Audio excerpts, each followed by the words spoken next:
my friends, and welcome to Imreal.Life. Today we're doing a IELTS news review. IELTS is the Australian Law Network. And this is a ripper of a case. A claim for stolen jewellery opposed by the insurer. Wow. Shock horror, the insurance company doesn't want to pay out, huh? So let's see what happens with this one. This has gone all the way to the New South Wales Supreme Court. And let's have a look at the facts of this case. So there's a jewellery shop owner who claims from the insurance policy for stolen and damaged stock after a robbery. Now the insurers are opposing the claim, contending that the owners failed to fulfil his obligation to keep proper records. The court, in resolving the dispute, considered the substantiation of the loss and the bilateral duty of utmost good faith and the insurance contract itself. Now, often when you have this bilateral duty of utmost good faith, it's the insurance company that tends to sort of win. They come out saying that they acted in good faith and the person making the claim is not. And here they're obviously saying that they're not happy with the way that the jewellery shop owner has substantiated that loss after a robbery. So December 2017, 3 masked offenders stole stock from Diamond World. The robbers were caught and successfully prosecuted, with the jewellery shop's general manager giving evidence, but only a small amount of the actual jewellery was recovered. And that's where the problems start.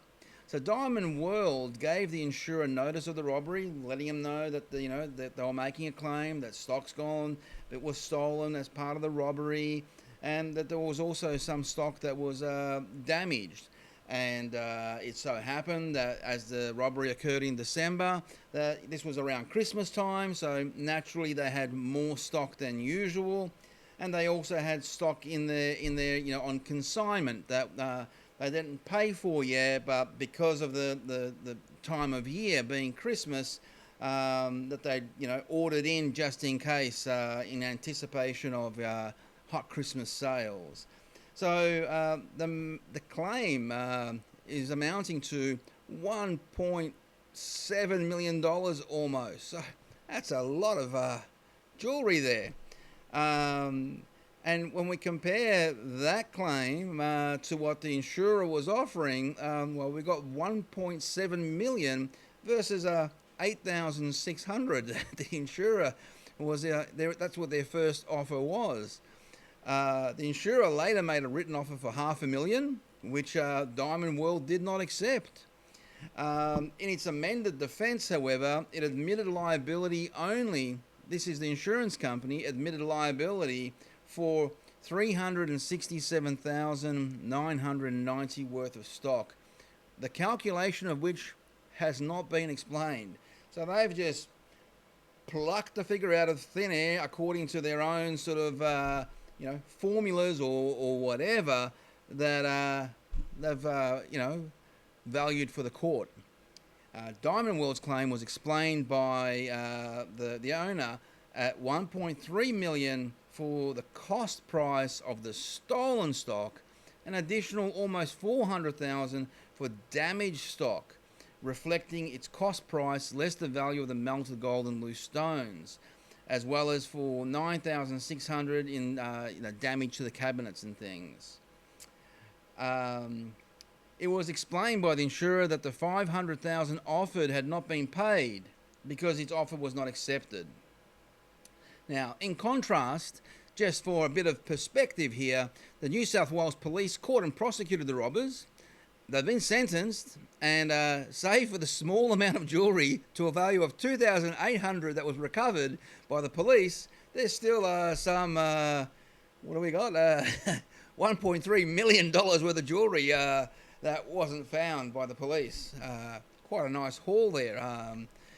So, the insurance company reckons that that the jewellery is fudging the figures here. The police have only found that much, $2,800. And the issue is here, basically whether or not the insurer owed Diamond World any more than the $500,000 it offered, and whether or not the insurer is entitled to limit Diamond World's claim by reason of limited information and evidence as to the stock, having regard to the stock records clause. So there's a stock records clause in the insurance contract. And the question is whether or not Diamond World approached the matter in good faith and presented a claim which is not a true reflection of its entitlements under the policy. So the insurance company reckons that the jeweler is making things up here. Quite a bit of case law that talks about how insurance claims are settled, so I'm not going to really go through all that case law. I want to just jump straight into the analysis here and see what actually occurred. The defendant refused to provide cover for the stolen stock and the damaged stock on the basis of cost price, including tax where applicable or at all. In the circumstances pleaded, the defendants have breached the policy. So, according to the court, the insurance company is in breach of their own policy. As a result of the defendant's breach, the plaintiff has suffered loss and damage. And in the alternative, the defendants have sought to negotiate a payment in the claim. In doing so, they have sought to rely on the absence of information as basis on which to reduce the amount payable to the offendant. So, the insurance company is saying, the jeweler hasn't got good enough records. And the defendant is not entitled to, but the court found that the defendants are not entitled to the information that they requested. And the defendants knew or ought to have known that the plaintiff did not keep such information at the time the parties entered into the policy. So what the insurance company was looking for was electronic records and things like that were very clearly showing the stock coming in and stock coming out. And basically the jeweler in this case, Diamond World, maintained that they only kept handwritten records. So basically, essentially what's happened here is when you're looking at the amount of stock that they had themselves plus the stock that came in on consignment, all they needed to show was a handwritten receipt produced by someone to say that they've delivered to them $1 million worth of stock, and that was enough as far as the jeweler was concerned. As far as the court was concerned as well, by the look of things.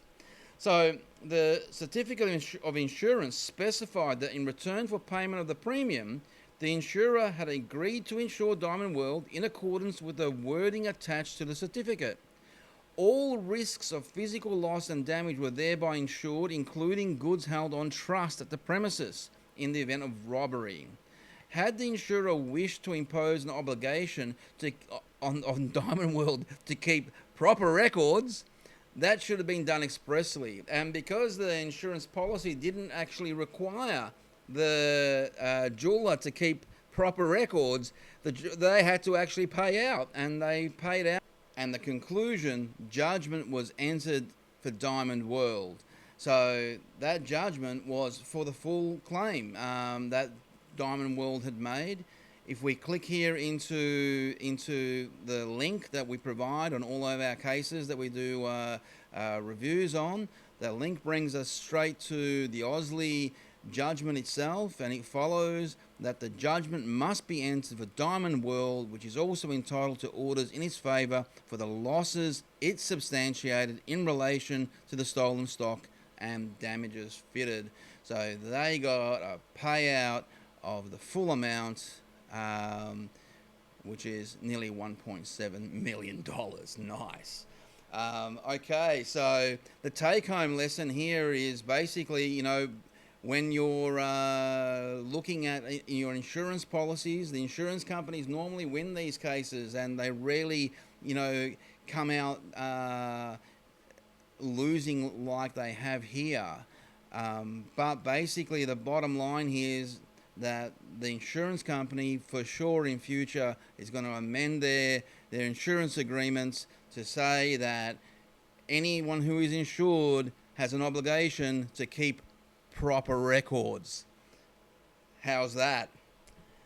And this is how insurance policies are developed, I guess.